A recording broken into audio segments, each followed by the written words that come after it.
بسم اللہ الرحمن الرحیم۔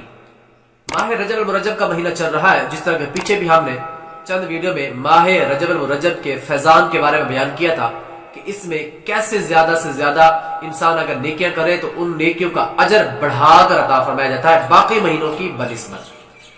تو ان مہینوں کے اندر کچھ نہ کچھ انسان کو نفلی روزے رکھنے کی عادت بنانی چاہیے۔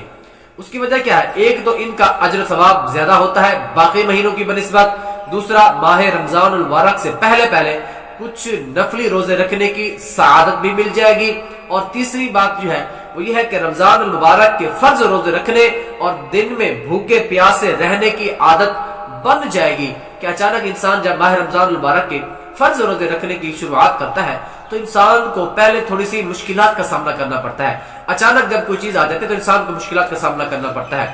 تو جب انسان ماہ رمضان المبارک سے پہلے چند روزے رکھ لے گا تو ایک اس کی عادت بن جائے گی، تو پھر ماہ رمضان المبارک کے فرض روزے رکھنے کے اندر اس کو مشکلات کا سامنا نہیں کرنا پڑے گا۔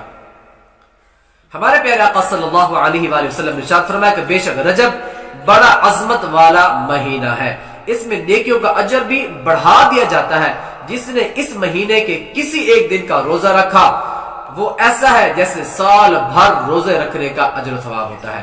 کہ پتہ چلا کہ ایک روزہ رکھنے کا اجر اتنا ہے کہ ایسا ہے وہ انسان جیسا اس نے پورے سال روزے رکھے۔ تو صحابی ابن جنتی حضرت عبداللہ ابن عمر رضی اللہ تعالی عنہما سے پوچھا گیا کیا نبی پاک صلی اللہ علیہ وآلہ وسلم رجب المرجب کے روزے رکھتے تھے؟ تو ارشاد فرمایا ہاں، اور اسے اہمیت بھی دیتے تھے کہ ماہ رجب المرجب کے روزوں کو نبی علیہ الصلوۃ والسلام روزے رکھتے بھی تھے اور ان روزوں کو اہمیت بھی دیتے تھے۔ اللہ پاک ہم سب کو بھی ماہ رجب کے اندر زیادہ سے زیادہ روزے رکھنے کی توفیق عطا فرمائے۔